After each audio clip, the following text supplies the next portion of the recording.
Teddy Riner va-t-il marquer l'histoire en 2010 pendant la finale mondiale de judo à Tokyo? En remportant l'or, il dépasserait David Douillet et deviendrait le premier judoka à décrocher 5 titres mondiaux. La compétition a été rude, déjà vainqueur chez les plus de 100 kg, il arrive en finale toute catégorie avec 8 combats dans les jambes. Face à lui, Hideaki Kamikawa, géant japonais de 145 kg. Teddy est offensif et les 5 premières minutes sont à sens unique. Il donne le rythme et son adversaire ne fait que contrer. À la fin du temps réglementaire, le score est nul et les deux judokas vont en prolongation. Kamikawa se montre un poil plus agressif, parvient à faire chuter Teddy sans pour autant marquer de points. À la fin du combat, personne n'a réussi à prendre l'avantage, ce sont les arbitres qui vont désigner un vainqueur. Et alors que Teddy a dominé le combat, c'est finalement son adversaire qui est déclaré champion contre toute logique. Les juges de coin désignent la dernière action du japonais comme la plus méritante. Pour la fédération française, c'est un vol. Teddy quitte le tatami sans même saluer son adversaire. Je suis en colère, je me suis fait voler. Je fais tout le combat et c'est lui qui gagne. Cet échec est un tournant dans sa carrière. Ce jour-là, il se jure que ses combats ne se joueront plus sur des décisions arbitrales. Ses victoires seront incontestables. De cette défaite commence la domination de Teddy Riner, une domination qui durera plus de 10 ans. Le secret de sa puissance. 2,04 m, un poids moyen autour des 140 kg. Avec un gabarit comme ça, Teddy profite déjà d'une domination physique sur ses adversaires. Avec sa grande taille, il peut facilement exercer son kumikata, la saisie de son adversaire. Main droite au niveau du col, main gauche qui agrippe la manche. Si son opposant se retrouve dans cette situation, c'est déjà fini pour lui. En l'agrippant, Teddy pourra facilement poser son jeu offensif. Pour lutter, les judokas sont obligés de se plier et tentent de garder une distance, mais contre Teddy, c'est sans effet. Si l'opposant tente de monter sa garde, il peut lancer un osotogari. Il bloque la jambe adverse pour l'empêcher de reculer, dans le même temps il se rapproche et le fauche par l'arrière grâce à la puissance de son jeu de jambes. Ils peuvent bien tenter de contrer par un mouvement circulaire ou une poussée vers l'avant, mais encore une fois, grosse erreur. En faisant ça, ils sont vulnérables par le devant et Teddy a le choix de sa prise en fonction de la situation. Si l'adversaire tente une rotation pour protéger ses jambes, il lance un uchimata. Il se met en déséquilibre, la cible dans son dos et vient le faire basculer vers l'avant. Sa variante, c'est Arai Goshi. L'opposant envoie une charge dans sa direction pour le repousser, mais avec sa rapidité, Teddy le renverse. Avec sa coordination entre le haut du corps et l'impulsion de son jeu de jambes, il soulève ses adversaires qui peuvent pourtant faire jusqu'à 150 kg. Ce sont pourtant les mouvements de base du judo, mais Teddy les exécute tellement bien que couplé à son physique dominant, la concurrence ne peut rien faire. Sa botte secrète, le move qui lui a fait remporter bon nombre de ses combats, c'est son fameux Puriwaza, son mouvement poubelle comme il l'appelle.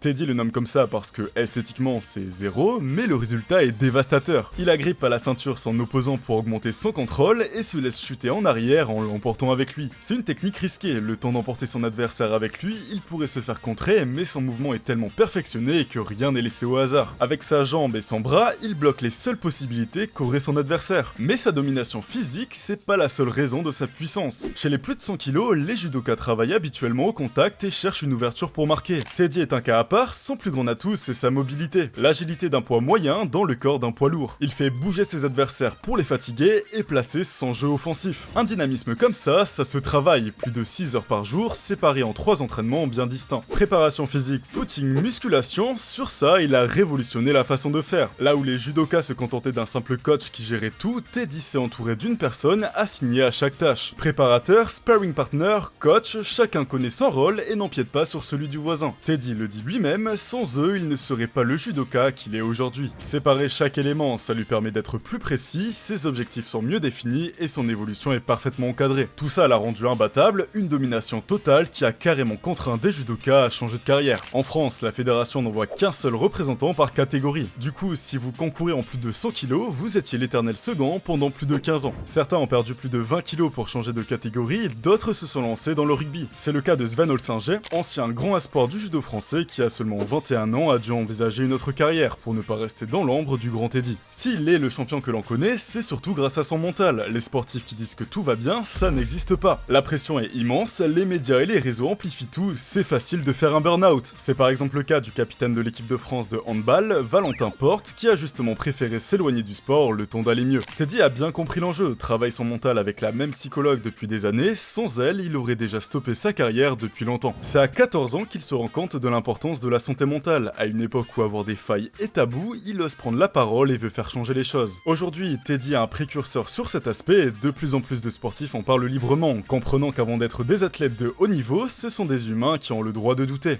Le plus grand judoka de l'histoire.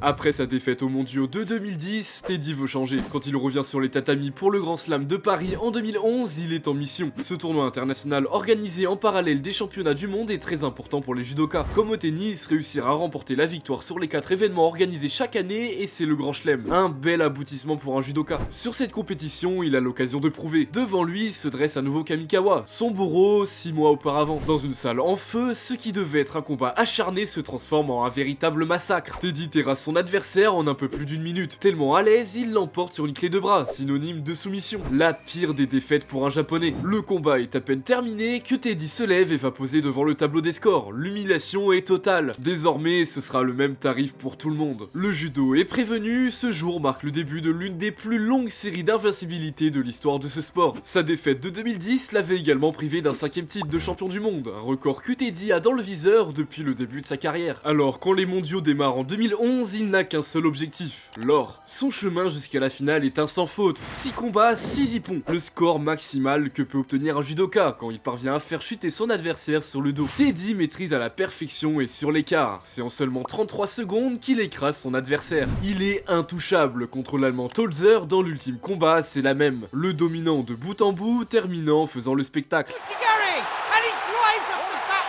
En 4 années de carrière chez les pros et à seulement 22 ans, il bat le record de médailles de David Douillet et devient champion du monde pour la 5e fois. C'est la légende française qui lui remet sa médaille. Un bel hommage quand on sait que 10 ans auparavant, il lui avait remis sa ceinture orange. Faut dire qu'il a commencé jeune. En 2007, il devenait déjà le plus jeune champion du monde chez les plus de 100 kilos, à seulement 18 ans. Déjà champion d'Europe et du monde, il ne lui manque plus qu'un seul titre, les Jeux Olympiques. Médaillé de bronze à Pékin pour sa première participation, Teddy en veut plus. Pour un sportif, les Jeux sont l'événement suprême. Avec une compétition tous les 4 ans, seuls les meilleurs s'affrontent pour remporter le Graal. Annoncé favori, il ne déçoit pas. Tous ses adversaires font face à une montagne. Impossible de placer leur jeu, ils ne peuvent que subir. Inch'Allah, j'ai tenu 4 minutes déjà. C'est le Tunisien Jabala qui déclare ça après s'être fait éliminer sur un magnifique Uchimata. Ça donne une idée du niveau de Teddy à ce moment. Pour sa première finale olympique, il affronte le russe Mikhaïlin dans une ambiance électrique. Teddy aurait pu paniquer devant l'ampleur de l'événement, mais il prouve encore une fois qu'il est un immense champion. Le combat est tactique, les deux cherchent la faille qui suffira à marquer un point. Tellement que Mikhaïlin n'attaque presque jamais et prend 3 pénalités pour passivité. À la fin du temps réglementaire, personne n'a marqué, mais les fautes du russe offrent la victoire à Teddy. C'est fait, à 23 ans, il est champion olympique. Il a déjà fini le jeu et pourtant, ce n'est que le début de sa carrière. À ce moment-là, personne ne peut le tester, il est le meilleur et le prouve sur les tatamis. En 3 ans, il continue d'étoffer son palmarès et rajoute 3 titres de champion du monde et d'Europe. Une bonne préparation en vue des Jeux de 2016 où Teddy n'a qu'un objectif, remporter l'or et égayer Douillet et ses 2 médailles olympiques. À 27 ans, il semble être plus fort que jamais. Il est le porte-drapeau français pour l'ouverture de la cérémonie. L'espoir de tout un sport sur ses épaules. Le chemin vers l'or n'est finalement pas si simple. Chacun de ses adversaires lui donne du fil à retordre, sa façon de combattre est étudiée. Tout le monde veut être celui qui fera tomber Teddy Riner. La finale s'annonce compliquée, surtout que face à lui se dresse l'équipe japonaise formatée pour le vaincre. Après la honte des Jeux de 2012 où le Japon n'avait remporté aucune médaille chez les hommes, ils sont en quête d'un titre dans leur discipline phare. Bon, le beau jeu n'est pas au rendez-vous, les deux hommes se jaugent. Teddy lance quelques offensives, mais son adversaire reste en retrait. Comme pour la finale de 2012, son opposant se voit puni de pénalité pour son manque d'action. Teddy garde le contrôle sur le match et au bout des 5 minutes réglementaires, c'est fait. Il est sacré champion olympique pour la seconde fois. Avec ce titre, il valide sa 98e victoire consécutive et devient par la même occasion le judoka le plus titré de l'histoire, de la catégorie reine des plus de 100 kilos.